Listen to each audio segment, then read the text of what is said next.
everybody. Welcome back to the Blues Focus podcast. Season 4 is well and truly underway, as is the football season. I am joined by 3 big Blues fans this evening, one of which you'll have seen quite a few times on here, Jamie Lawler. Jamie, how are you, mate? I'm good, mate. I'm good. How are you? You've been away for a little bit. It's nice to see your mate. face again. I know. Been away.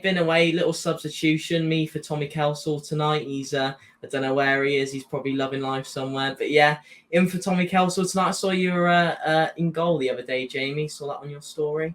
How was that? I wanted to ask you about that on the pod. So obviously, since surgery, I haven't really attempted sport. So, mate, 7-a-side game. It's simple. My mate just said, "Look, keep it down.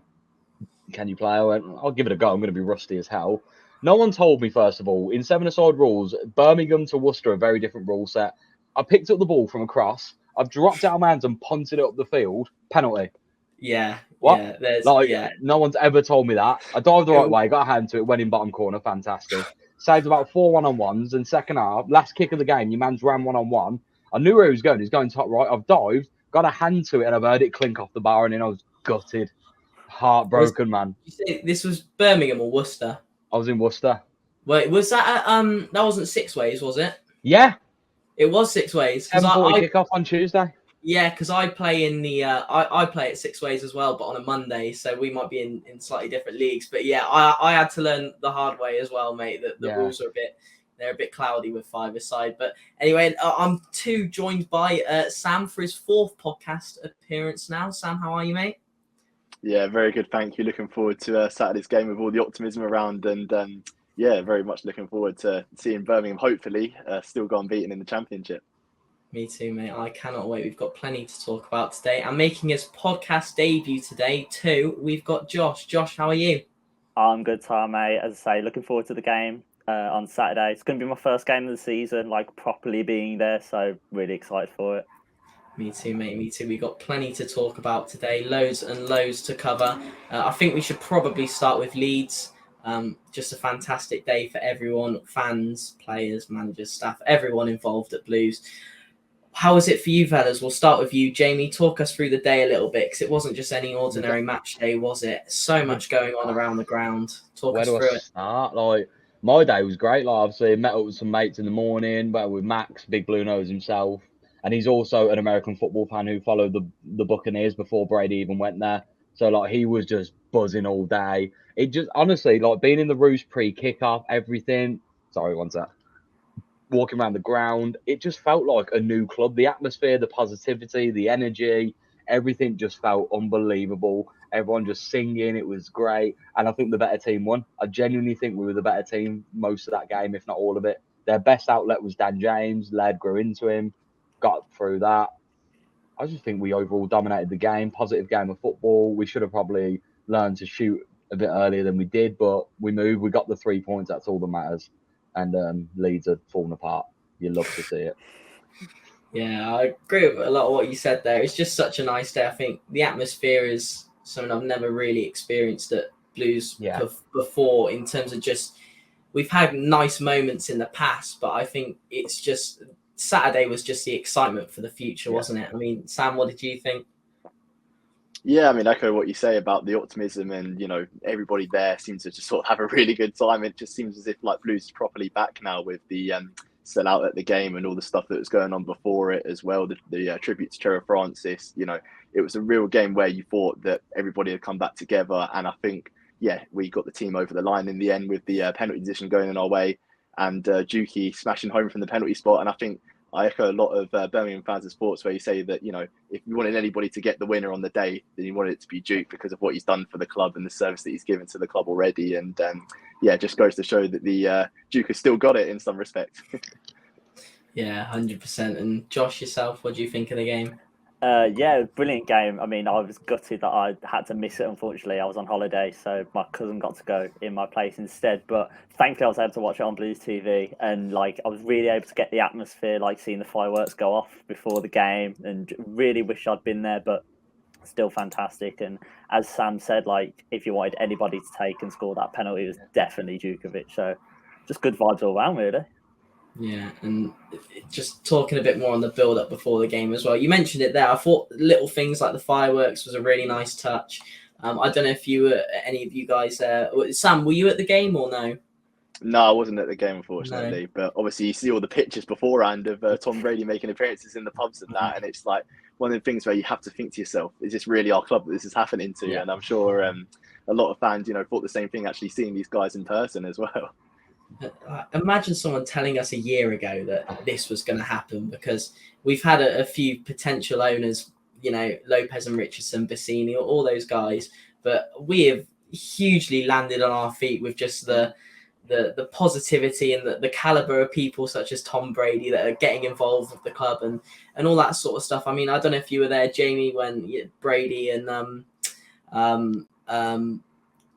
mind blank, Wagner, thank you very much, Josh. Wagner arrived. It was just it was just so exciting to see. Were you there when they arrived at the ground? I was there. I also saw your ITV man doing the interview outside St Andrews, and I was just like, this is mental.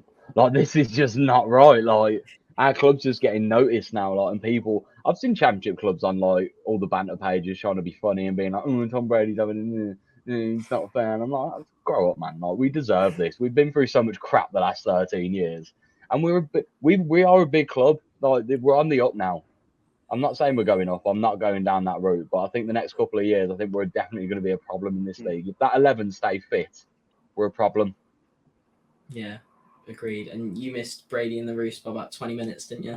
I'm so upset about it. I'm genuinely devastated. Like, that would have just topped off everything, wouldn't it? I would have just been like, I would have cried.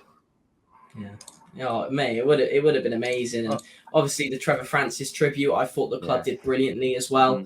I think it's important to talk about that. I thought when it happened on the day, I think it was good because they got everything set up so quick, didn't they? The little memorial outside the ground. So lovely to see so many people leaving so many things. Don't know if you picked up a program, but just a really nice piece in there about Trevor Francis, and obviously the clap on the 8th minute was fantastic. I mean, I'm sure not a lot of us got to see Trevor Francis play, live in the flesh, but seeing some of the highlights and the type of player and person he was. And who was it that said the speech before the game? Jasper Carrot, I think it was. Yeah. I thought that was really well done as well. Brilliantly done. I mean, I'm sure you all agree. I think the club smashed it in terms of giving a proper tribute and send off to Francis. I mean, Jasper, to be fair, it was a typical Birmingham City style when he got about 2/3 through his speech, then Keith right on started, and he just kind of looked and went, well, fair play, that'll do. Like, yeah. No, it was also brilliant. I think everything was so well done on the day. We'll talk a bit about the game itself, because I think we could talk about each individual player, I think, in so much detail in terms of how everyone played. I mean, Sam, I know you've already touched on it a bit, how the game went, but who do you think stood out? I'm sure you could probably list every single player on the pitch. Yeah, I mean, as you said, Zach, like everybody that played sort of gave their maximum effort and done really well to get us over the line and get this win, because I think one of the strong points now with Birmingham is we looked at our defence and we have actually got a really tight back four. Like you've seen some of the stats from the game, the fact that Leeds only had one shot on target, and this is a team that's just come down from the Premier League. I know they've lost out on Nonto and Sinisterra, and Somerville will be an absent for that game, but still, there's a lot of quality in that Leeds side. And the fact we only restricted them to one shot on target, I think, is a sign that we're heading in the right direction. And I also saw a stat as well on the Championship that said in open play, we're the team that's conceded the least amount of chances on goal. And I think this is another stat that just goes to show that the defence is really sort of turning up. And I think there is a lot of rumours about, whether we're going to get a striker or not. But if we do sort of get that striker up top with the defence that we've got, I think we could really sort of make a push for, well, who knows really with the optimism and everything. But I'd say standout players, at the back, you'd say Sanderson, Led won the penalty. Sunjic as well, sort of come back into the fold. He's been brilliant. So, those are the three that I'd identify. Yeah, I thought defensively we were solid, and going forward, I'm sure you'll agree, Josh. I thought going forward we were just as dangerous as well. I thought the end product at times could have been a little bit better, the final pass, but I thought we were very good. Yeah, we were just before we came on, we were talking about Miyoshi as well coming on, and only for the little moments that he was on, you can just see the qualities there. Like he's literally got the ball on a string at times, and he just controls it, and you think how is he be able to bring that down and just play it through? But I think for me, the person that stood out the most was Buchanan at left back. To be fair, I think he had a really good game. Like I know he was really good defensively, but you could see, I can't remember what moment it was, but there was a moment in the first half, he got the ball and he just started to dribble with it and he was getting past pace and you could see his confidence just came out going forward as well then. And he had a couple good runs, like helping Dembele, like he's going to be one to watch as well, that he just takes it. And even when it doesn't come off, you can, like the next time he gets it, you think, this is going to be the time he beats his man. So we've got so many options going forward now. I mean, we've still got like Tyler Roberts is injured, but when he comes back, George Hall is back training. I mean, Jordan James had a really good preseason, and I want him to come back into the starting team, to be fair, because I think he's deserved it. But yeah, we've just got really good options now, which is like we haven't been able to say that, especially going forward for Blues in a while. So yeah. Yeah, we're so lucky. Like the squad depth is just the best it's been in quite some time. And I think the first point you made there is the thing I want to highlight as well, because I think I've been I've liked Colin in the past. I know he's got his haters and people who don't agree. And even at the start of Pedersen's reign at Blues, to be fair, I like Pedersen. But the difference between those two and Laird and Buchanan, it's light and day, isn't it? The speed, the attacking threat going forward, and defensively having the fitness to track back as well. Just unreal. Well, I saw, like, we all talked about how good Ethan Laird is going forward, but he's got the second most tackles in the league already as well. I mean, I know we're only 2 games in, but he's got like 12 tackles or something. And you just know every time he's winning that ball and he's just going down that wing, which, I mean, Colin used to do it, but the winger would have to wait and wait and wait, and then he'd turn up, whereas Laird, he's already gone. He's already gone past him, so... Yeah, it's. I think has he got the 3rd most successful dribbles as well? I'm pretty sure. I think Dembele's number 1. Yeah, and no surprise, Dembele being number 1. He had Ailing on toast. He really did. He was quality all game. He's so excited with the ball, and I think the kind of player we've missed at Blues in quite some time. So I don't know if you would have seen it in the first half, because I'm in Cop Corner this year, so I'm right there. In the first half, Dembele's got 3 Leeds defenders around him. The ball's bounced in the box. He's controlled it and stopped it dead in the air, and then just flicked it for a corner. And I was just like, wow. He tried to cheeky. Nutmeg didn't work. Won a corner. I was just like, wow, this guy is a joke.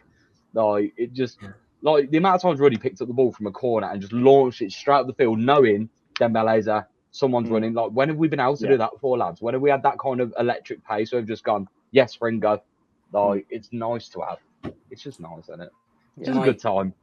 Might be early to ask because we haven't seen too much of him, but does it seem like an upgrade on Chong? Not only considering the way he plays, but considering the finances as well. We've got him. I think it's like 10 million after add-ons and everything for Chong. I think it's 5 million plus an additional 5 at some point. But given we bought Dembele for what, 1,750,000, something like that. All in, do you think it's an upgrade? I would say so. I'd say not. I loved Chong when he was in the team. Like, he always put in 100%. I thought, like, running forward and backwards. But I think Dembele is just a different type of winger. But I think the money we've got for Chong, we haven't just got Dembele. We've got almost every other player as well. So I think really we've come out the right side of it. I can't get over some of the fines we played for this, like some of the money. Yeah, it's really good business, isn't it? As you said there, Josh, like the money that we sold Chong for, we've invested all round the squad. And I think now we've got a sort of all-round team with the money that we've got for Chong. And I just think, this is a massive positive. And as you said as well, that Dembele is just a different winger, I think, because Chong, he was moved around a bit, wasn't he, towards the end, where like you didn't really know whether he was a winger or a centre midfielder. But with Dembele, you know what you're going to get. And as you said, Jamie, some of the sort of flair skills that he showed off already, with 3 Leeds players around him, and he sort of comes out of it for corner. It just goes to show that he is a quality player and something that we haven't seen in a very long time. Yeah, completely agree. Keshi Anderson as well, I thought has looked very, very good so far. In pre-season, the number of assists he was racking up, and even now he just looks so comfortable in this side. Like, it just looks like he's been here for years. Yeah, so I saw him at Solihull Moors in the his first pre-season. I remember him getting the assist for Juki's goal, and he just took it around the defender like it wasn't even there, and it was like, we've got a proper winger. And I'd say he's more like Chong, to be fair, than Dembele, in that he's a bit stronger. I mean, he's played in the middle against Leeds, And I would have liked to see him go out on the wing at one point and just have that interchange, because I think all the players are good enough to do it. But yeah, he seems like another really exciting player to have. I think Sunjic and Bielik deserve a mention as well, particularly Sunjic. He looks a different player. I think prior to him coming back, we saw a bit of a headless chicken in the middle of the park, to be honest. He'd run everywhere and he just tries best to win the ball, and sometimes it would work, sometimes it wouldn't. But he just seems a bit more, it seems like he's playing a bit more intelligently and a bit more football smart about him. He knows what he's doing now. Still won the ball back beautifully at times at the weekend, I thought. But just seems like a more composed, solid midfielder. Definitely. I think he's one of them people that's improved because now he's got better players around him. If you look at the midfielders that we had when he was at the club, like some of the, the midfield trios that we've had have not been great compared to what we've got now. And he's really up to his standard. And yeah, stake to claim now for the starting 11, because he started against Swansea, started against Leeds, and I think he'll be in the starting 11 against Bristol City too. Yeah. For me, it's his attitude. That's what I love the most about him now. He used to, and it probably was the players around him, he'd lose the ball and he'd get a bit annoyed and he'd huff and he'd puff. Whereas now he loses the ball and he's just on it, getting it back straight. The amount of times he lost that ball but won it back was unbelievable on Saturday. Didn't give them a second on the ball either. Like, him and Bielik just hounded. And that, like you said, special mention, that back four were unreal, but them two defensive midfielders in front were also critical. Yeah. Need to keep them 6-7 players we've already fit as we can this season. We won't ship many. I quickly Googled this because I didn't want to make sure I get it wrong, but you mentioned like Sunjic's attitude there. I think last season with her for Berlin, did you see the video where he sort of stormed off the training pitch, or at least was told by a manager? The manager told him to leave and never come back. Something like that. Yeah. And and if I'd seen that and you told me, oh, Sunjic will, start well for you next season, I just wouldn't have believed you, because it just seems like things aren't working. Maybe football's just, he's obviously had a great start with Dynamo Zagreb, but maybe, a bit of a decline. But he's started the season so well, and I think the two centre halves as well were just as solid as the two midfielders in Long and Sanderson, particularly Sanderson. I can't remember a time where anyone got past him. Didn't come out of second gear either. He looked so calm. He didn't look like he was sprinting for anything. He was just there. Like, if led for the one or two times that Dan James got past him, Sanderson was just there. Nah, give me the ball, thanks. Like, it was just such. And Kevin Long as well. Kevin Long won everything in the air that day, and just nothing got past him. And it's probably nice for him having someone like Buchanan, who he knows is lightning quick. So if he does miss out on the ball, Sanderson's one side, Buchanan's the other, and Ethan Laird's covering as well. Like, the pace that man's got around him now in that defence, unreal.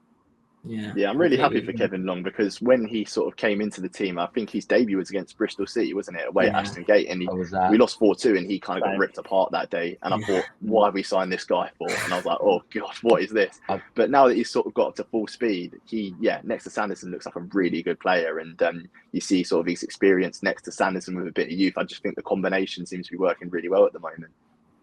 Yeah, I think as you said earlier, that whole back line in Laird, Buchanan, Long and Sanderson now is just so solid. And with Ruddy now looking like he probably will stay now, because Luton have obviously signed Tim Krul, haven't they? Yeah. That's so a I real think positive.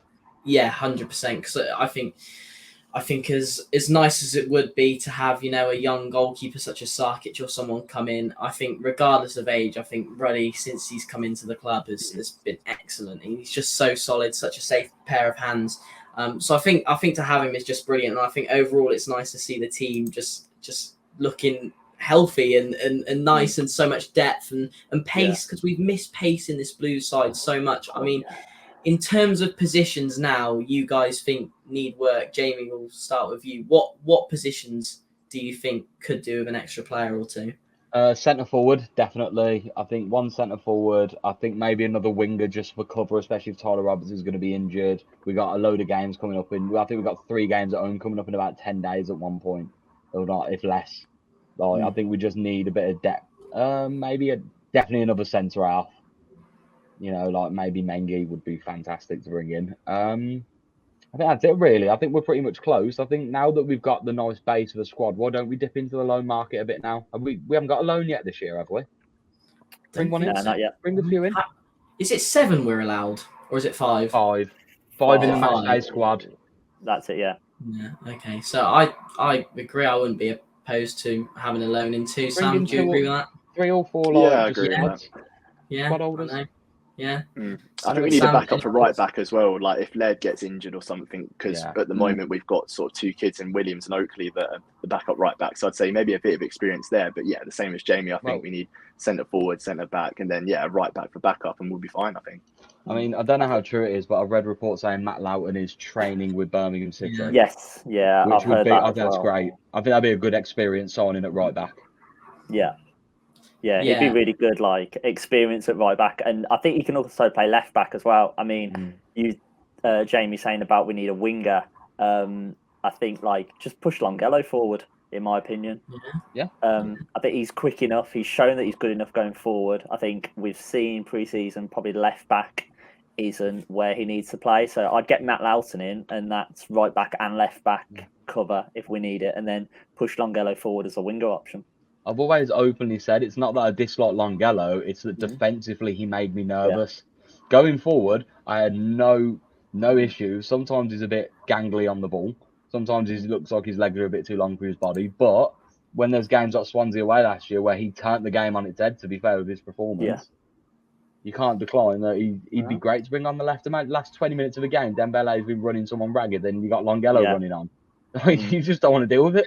We've said it a few times, haven't we, on this podcast? That because I've openly said I'm quite a big fan of Longello, and I think playing him further forward, I think he'd be really, really effective. Because I agree with you, Josh, in that left back, he just doesn't seem to have that defensive solidity. And I think with our fullbacks playing quite high up the pitch, it's whether he can get back in time. Because a few times last season, Sam's gone. Shall we wait for Sam? We'll wait for Sam to come back.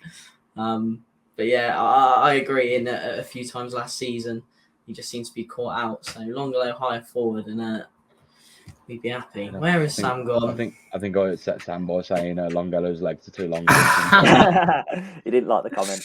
Nah, mate. Nah, Longello. I think he's still my screensaver, mate. So love the man. I think he's a good player. I do like him, but me and Jamie clash quite a lot in there. Like I said, it was never his going forward ability. It was just when he played at wing back, it was too much for him. The expectations go back and forward so much. He was blowing out of his arse after about 55 minutes. That's nothing against him. Like it's a difficult role to play as a wing back. It's one of the hardest positions in football to play. Well, you need fitness, high level. I think I'm right in saying against Leeds, when Longello came on, Buchanan pushed over we went to 5 at the back, didn't we? And I'm sure Buchanan went into the left centre back. So that's an option as well. Like if we're ever needing to go to a 5 at the back towards the end of the game, like we did at Leeds, there's your option as well. So that's just the beauty of the depth we've got. It's so fun. And like where does Jordan James fit in? Where does George Hall fit in? Where do these play? We've got so much talent in this blue side. Like it's getting to the stage where do we fit everyone in? George Hall comes straight in at the cam position for me. That is frightening. Yeah, frightening. Then who are you dropping? If you have to drop Bacuna or Anderson, that's fine. But you keep Dembele. Push Anderson wide.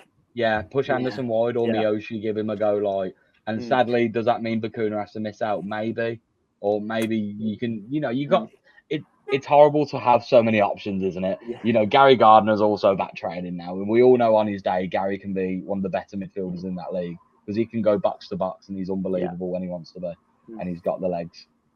Yeah. And I think that like Bacuna as well, he's an option that.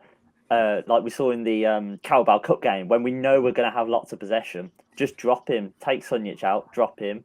Like when we know we're going to have the ball and he can just spray those passes. So if we need to change up the way we're playing as well, we can do that rather than having to play the same system all the time. So I was going to ask this question later, actually, in terms of the ideal Blues 11, because I think there could be quite a few different answers. But just going through the attack then, because Jamie, you said Paul will come straight in. I think so. What's your front four then? Let's say we play the 4-4-2, 4-2-3. Who are your attacking players on the pitch then? Because there's so many. Siriki Dembele starts, and if any Blues fan disagrees with me that he starts, I'm questioning your knowledge on football. Siriki Dembele straight in there. Controversially, I'd go Miyoshi on the right because I just think that man, or even I'd go Miyoshi down the middle and Hall on the right. Hall's got pace for days to burn. But I think Hall, Miyoshi, and Siriki, and then who do you have up top? I mean, everyone's going to hate me for saying this, but Duke. Because if you've got 3 lads who are lightning quick, especially if you've got a George Hall, a Siriki, or an Anderson, or a Tyler Roberts around him, you're telling me Duke isn't going to thrive off having 3 lads running past him and him flicking on every header? He's going to be living his best life. Duke ends the season with about 35 assists there, just flicking it on all day. It's like the JLM's Duke season all over again. Oh, yeah. Do you agree with that, Sam? Yeah. I lost connection, by the way. I don't know if you guys saw. Yeah, don't worry. I was just lagging about everywhere, but it seems to be back to normal now. But yeah, I think with our team, what's so good about the front four is it just seems to be so flexible. Is that the sort of free and behind the striker can move around, and I think any of those players can play like either on the opposite side or through the middle. And I think that's what makes us so good this season. The fact that we have lots of options, and also these players can move around and play in the different positions. But I think with Jamie there saying about sort of Duke starting, I think for me he's more so of like a sort of plan B striker. So if we're sort of losing, then sort of get it long and maybe change it up a little bit and sort of look for the knockdowns from Duke in that way. So I'd say for a starting striker, I don't think Duke necessarily is the starting guy, but I can see where you're coming from and the fact that he has so much experience in a blue shirt, you know, the most experienced person on the pitch for us playing for Birmingham. But yeah, I'd say the front four, they can play in all different combinations, and I'd really like Dembele starting and also Miyoshi as well, and I'd say sort of Anderson in between, and then I'd say Hogan up front. But I know we do need a striker, so Hogan may be a bit of an unpopular opinion, but I know Tommy is here be screaming at me and saying, why are you starting Hogan? I can hear him from here. Josh, do you agree with those, Josh? Which one do you... Yeah. I think, like, as I say, Dembele's got to start on the left. From what I've seen of Miyoshi so far, I really hope he starts at Bristol. I think him playing in the middle would be really good with Anderson out on the one wing. But I'd constantly have them changing. Like, that was the one thing I thought at Leeds was, I think, yes, Dembele had Ayling on ropes, but I think just swapping and just getting them, like giving the defenders something new to think about. And I know when we first got Tyler Roberts, I was like, loads of people saying, oh yeah, he's a really good striker. And I was like, nah, he needs to play in like that cam role, like just behind. But from seeing him in pre-season, like he presses quite a lot. He seems to have that energy. I mean, I know he's injured now, but I'd like to see him in that striker role and just see what he can do. I think, especially if we're going to keep it on the floor now, like we don't seem to just be hoofing it. I agree, 100%. And if I think we're going off our deal, 100%. I'll start Tyler with you. Yeah, I think like Hogan, you can see him sometimes that when he first came in, Hogan, he would make loads and loads of runs. And I remember the first game he played, I think it was against like Notts Forest or something, and the amount of runs he made in behind, and the players just never found him because they just didn't have that footballing IQ, and obviously him coming from the Prem. And it's kind of like since then, he's just kind of given up making those runs. Like he'll make one or two, but that's about it. And then in this team, I think the last couple of games, you've just seen him and he's just kind of standing there. He doesn't really know what to do. So I think like Tyler Roberts would just have that link-up play a bit better. Obviously, like Hogan, we've seen he can score and he's a confidence player, but like we were saying, his head's just down at the moment and he doesn't really, like, he doesn't seem to fit in with this team at the moment. Duke would be a great option, but I think he can only run till about the 50th minute and then his tank just goes. So I think he's definitely more of a impact sub to come on when we need that late goal. But like I'd be all for getting somebody else in. I know we've been linked with a couple of people, but like they seem to be falling away. I mean, I've said in my videos that Lyle Taylor would be the perfect one for me. I think he was great. I think he's great with that link-up play, like we've seen him with Bakuna as well. Like when he's with those top-class players, we can get stuff out of him. And although he won't score loads of goals, he's got that link-up play. And I think we've got players now where it's not just going to be the striker scoring. And he's an absolute shite house as well. Yes. He is an absolute one as well. He loves it as well. Yeah.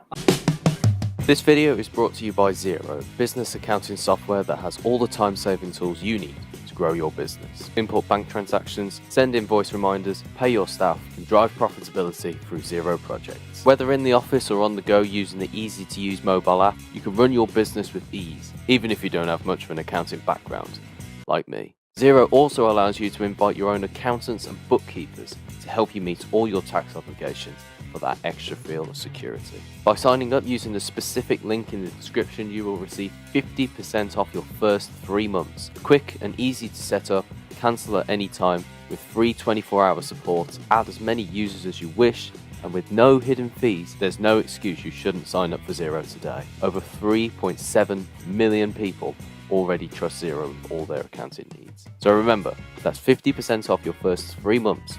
Quick and easy to use accounting and round-the-clock customer assistance. That's Xero with an X. Link is in the description. If the wages are right, because that's my only concern with Lyle Taylor, is that he does take up a hefty amount of the wage bill. But if the wages are sound, I wouldn't be too opposed to having Lyle Taylor back either, to be honest. I know he's not the youngest player now. I think he's 32, maybe 33. But he proved in his first stint at Blues, he's still got the abilities there. He's been here before. I think most of the fans quite like him. As I said, I just think there's always that question mark over how much of the wage bill he takes up and finances and all that sort of stuff. Yeah. But hopefully with these new owners, if that's not a problem, I think it'd be great to have him in. One thing I did want to ask is, does Cosgrove deserve a chance this season? In a cup game, yes, but I wouldn't give him the league just yet. I wanted to see him in against. Who did we play in the cup? Cheltenham. Cheltenham, yeah. I would have liked to see him come on for a bit longer, but obviously the stream that I was watching at that time cut out, so I didn't actually get to see him. But yeah, I'd give him a go, but not in a league game. Maybe a loan out. I mean, he had one at Plymouth, and he kind of my cousin's a Plymouth fan, and he said he was he would score goals, but they would all just be in one game, and then he'd not score for ages, and then get 2 more, and then not score for ages. So potentially, but sell him. Just sell him and get what money you can for him. It was that. I'm sorry, and this is going to sound really horrible for me to say, and this is probably I'm going to get shot for this, but Sam Cosgrove was on the biggest panic buys I've seen us make for a while. Yeah, massive panic. That was a deadline day, wasn't it? Yeah, fucking panic buy if I've ever seen one. When I first heard Sam Cosgrove, I was like, "Who? What?" Yeah. I looked up, I was like, "What?" Yeah. Someone that scored loads in the Scottish League. Didn't we bottle Nisbet that day as well? We missed out on him. Yeah, we missed out on him, and then we panicked then and looked for the next striker. We missed out on him and panicked and stayed in the same league. Went, who else in the Scottish League that we can get? He'll do. You can imagine just Dong Ren just running around the office thinking what we're going to do. 2 million, just calling anyone. Yeah, I think it's a tricky one with Cosgrove. In a blue shirt, he hasn't been a good striker. We can all happily admit that, and he'll know that himself. But he was, I think, top scorer in the Scottish Premier League that season we signed him, I believe, or maybe second. He did score a decent amount of goals for Plymouth. So it's a tricky one, really, because he's proven on a few occasions that there is a decent striker in there, but for whatever reason, it's just not working at Blues. Yeah. And whether that's just a level, because Plymouth last season were League One and the Scottish Premier League, quality-wise, probably isn't what the Championship is. But whether League Two is. Yeah, no, it's such a tricky one with Cosgrove. I wouldn't be sure what to do. I see the reasons for selling. I see the reasons for loaning. I see the reasons for giving him a go. But in terms of strikers we were looking to sign, we obviously had Sorry Kaba. I think that's how you say it. Sorry Kaba. Yeah. Obviously, Las Palmas seemed to be the team he's going to. I mean, what are your guys' thoughts on that? Because on the surface, it looked like we were getting a very good striker there. But to the last minute. Something a bit less harsh, maybe, Jamie, but no, just straight up. I just read it was done and agreed, and I was all excited. My mate's a Cardiff fan, so I text Chris straight away. I was like, "What we saying? Is this?"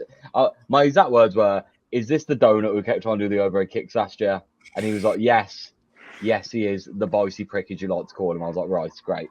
So I was excited. He's clearly a confident player, and it'd be nice to have around the team. Big lad, if I remember rightly, strong on the ball. He was ideal, what we wanted, really. I mean, I am still praying to the God that there is a Clark Harris waltzing into this football club at some point, because I am going on my shield saying that I want Clark Harris. When I said that in the summer, I got abused for it. I had a Blues fan literally tweet me going, "You clearly don't know about football. We'll never get Clark Harris. He'll never play for us." I'm hoping we sign him just so I can tweet that guy back just a picture of him in a blue shirt and be like, yeah. Sound. Yeah, no, I know. I mean, Sam, were you quite disappointed to see it? Well, I'm saying this as if he's gone to Las Palmas. It hasn't happened yet, but it certainly looks like things are heading in that direction. If direction. Fabrizio has tweeted it, it's done, and it as he. Yes, yeah. Because you look on Twitter, you see all these different things, don't you? And you never really know what to believe. So I think wait for the official confirmation. But yeah, it does look like he's going to Las Palmas. And what Jamie was saying about Clark Harris, that's someone that I'd love to see at Birmingham because earlier on in the summer, he was actually put up on the transfer list and the captaincy was stripped off him. So at that point, it looked like he was going, but now he's actually playing for Peterborough again, and he is the captain as well. So I'm not sure what's happened there. And it looks as if now he might be staying at Peterborough, but I don't think there'd be any harm in sort of putting in a bid and see what Peterborough say, really. If it's a decent enough bid, they may let him go.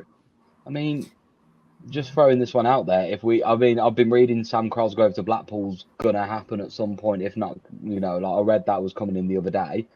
I mean, if we've sold Cosgrove, we got Cosgrove for 2 mil, he's worth something. Like, we'll get some money for him. Whatever money we make, you'd be putting that straight to Peterborough and going, listen, this is how much we can offer you. Please. Like, yeah. Because Cosgrove's surely on a ton of wages as well. I'm sorry, but he's got to be on at least 15 to 20. Yeah, I've got to be honest. I think a Clark Harris is near impossible to happen now. With League One season having started and him in as captain, and he'll probably come with quite a heavy price tag because he's in the last year of his deal. Striker. You might be right. To be honest, I have no idea. idea. I think it's up to Peterborough. Then you play him at their own game. If he's in the last year of his contract, you go, listen, here's a sitch. I'll give you 1 mil, or lose him for bugger all next year. You do you. Because clearly they're in some kind of financial problem. The fact they've been selling like no tomorrow. Something's going on over there that they're not saying much about. Yeah, I think they pulled everything on basket last year and bottled it. Maybe so. I mean, Josh, what do you think about the Cabba situation and a potential replacement? Yeah, I think he would be really good. Like 6'3", he was Cardiff's top goal scorer last year, and he came in January. So I think we put on a video like a compilation of his goals that he scored for Cardiff, and loads of them are headers. So he's clearly really good in the air, and I think that's obviously when Duke plays, it's like we've got that height up front. But I think when we've got Hogan on, you could see against Leeds a couple of times Dembele got it, went to cross it, and it was like, we've got no one actually tall to head it in. So I think he would be a good option. Like if we could boot the ball up to him, he can hold it up for the other players to get up with him as well. But I mean, I wouldn't be too sorry if we missed out on him. I think it's like 1.3 million Las Palmas are paying for him. And I mean, it's one of those that obviously with new owners, everyone thinks, we're going to be splashing money. And yes, we've spent money on Buchanan and Sanderson, but we don't know how much money there is actually left with the FFP and stuff. We don't want to be spending too much.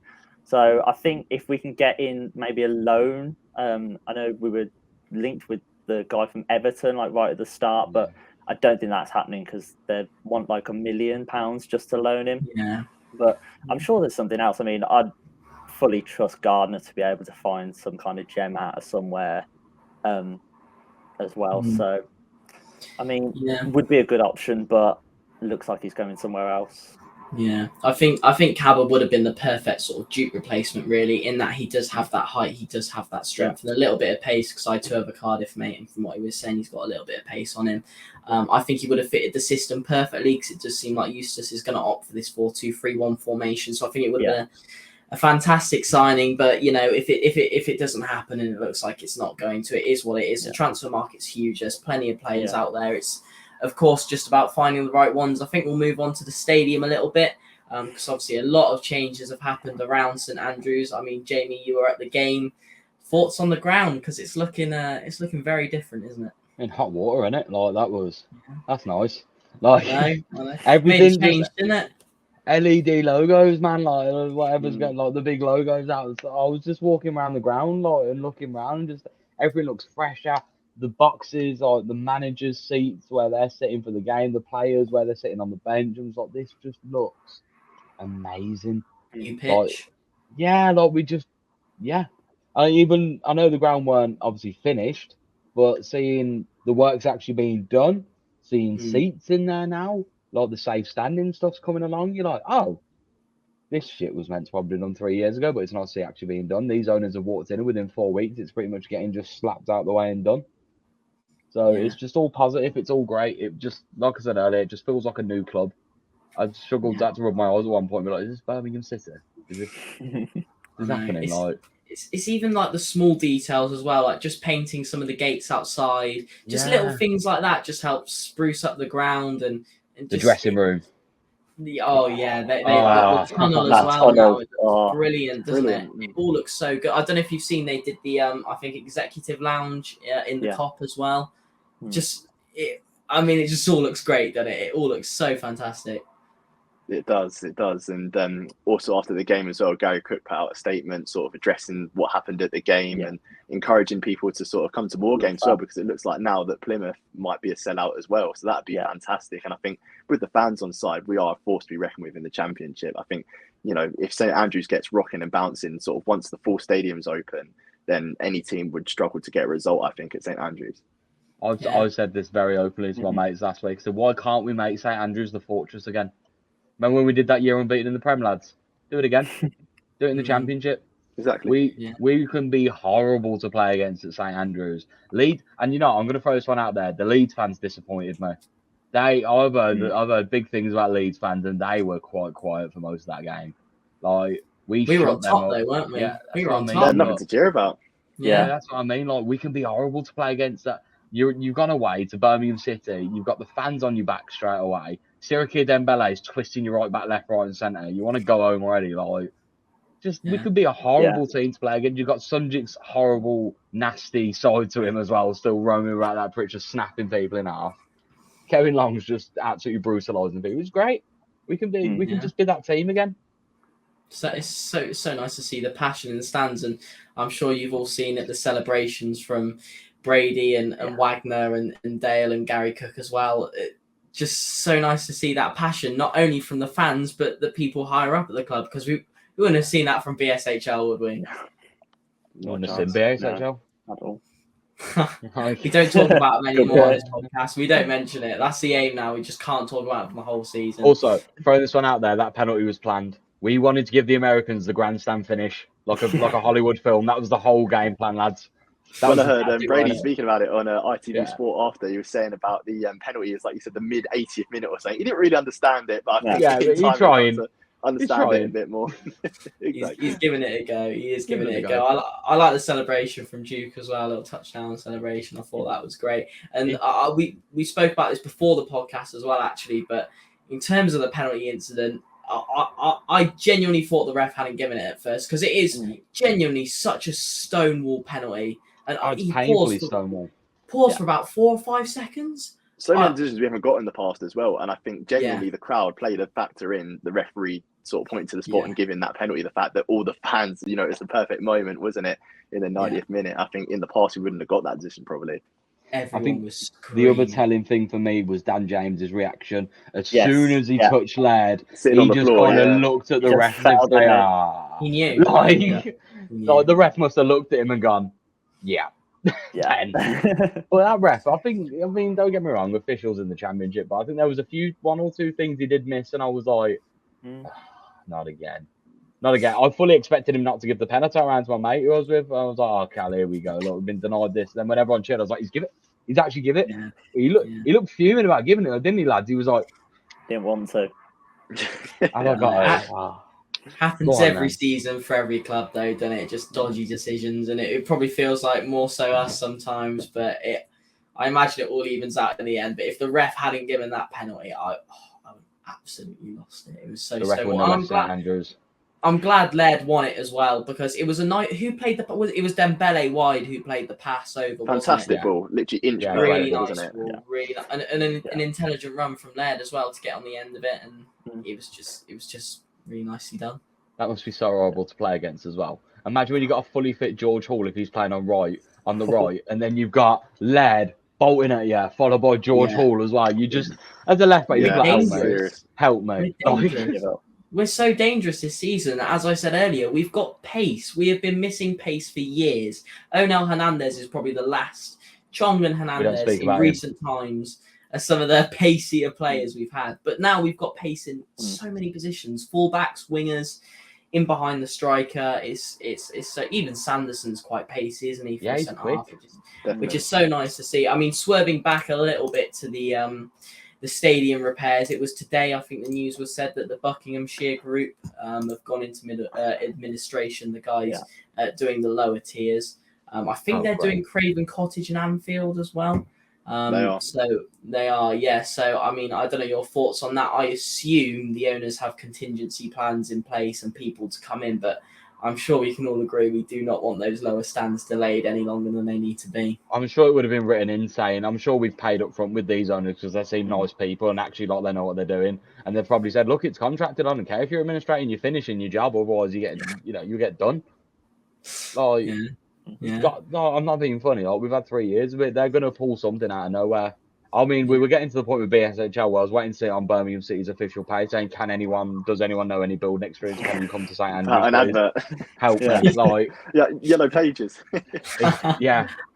I reckon you should get involved at Blues, Jamie, because you'd get things done. You just tell people what to do and when, and it'd just be sorted, mate. You'd be out there on the stands doing it yourself. I'd be sat with it. I'd be dropping headbutts. Right.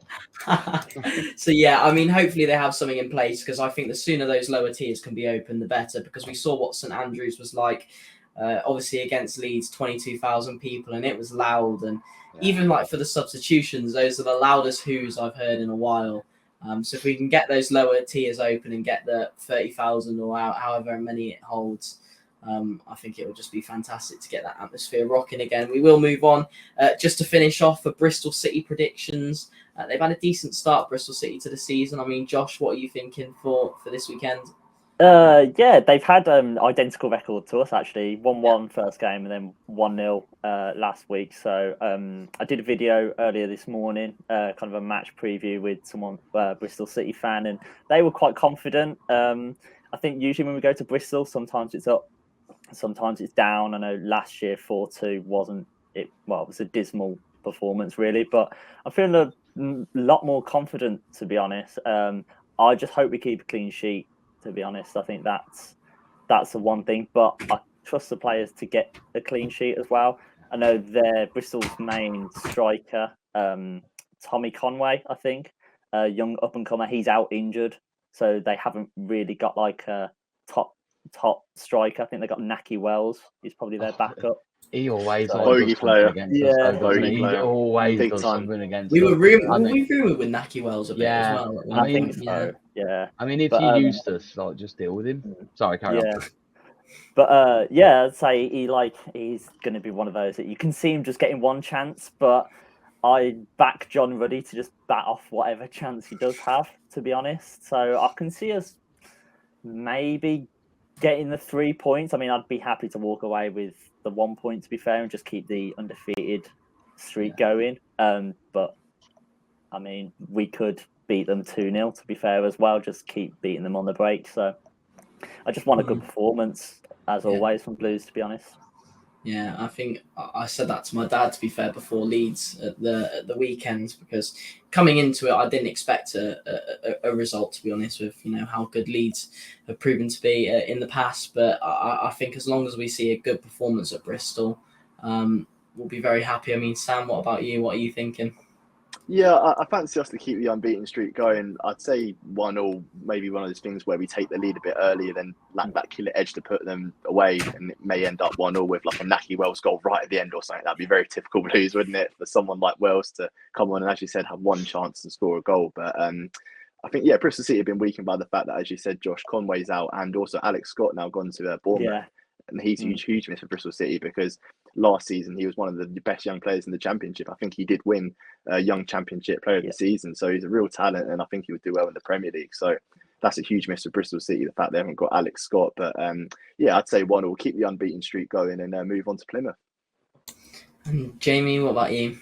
I'm Mr. Positive, and lads, it's very rare if I say we'll lose. I think it's going to be 2 or 3-0. I don't see us conceding. If that back four play how they did, what we got to do, lads, remember we played Blues Villa and Kifton Bell absolutely just snapped Grealish about 10 seconds in. Yeah. Just have that chat with Sunji. Yeah.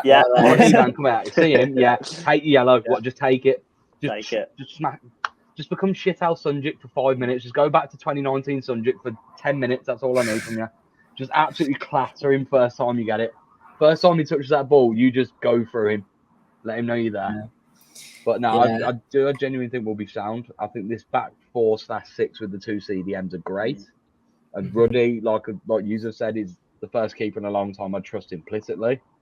And yeah, I think we can. I think the pace we have now is genuinely frightening, and I think it will be the Dembele show on Saturday. I think Dembele bags 1, if not 2, or gets an assist at least. What about you, Zach? What are you saying? What are you reckoning? I think our track record against Bristol City has normally been quite good. I know we lost to them 4-2 away last season, but we beat them 3-0 at home, didn't we? Yeah. And I think past results against them have pretty much been decent, and I'd say our team has certainly improved since the last few times we've played them. It's a tricky one. We both started the season well, as you said. Sam Alex Scott going to Bournemouth is a big loss for them. I think I'd be disappointed if we walked away with nothing.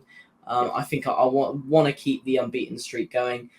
I'd be more than happy with a point if we could go to Bristol City and pick up a point. And I think that would be a very good start to the season, and a win and 2 draws, and obviously through to the next round of the Cup. I'm going to sit on the fence a bit and go over 1-1.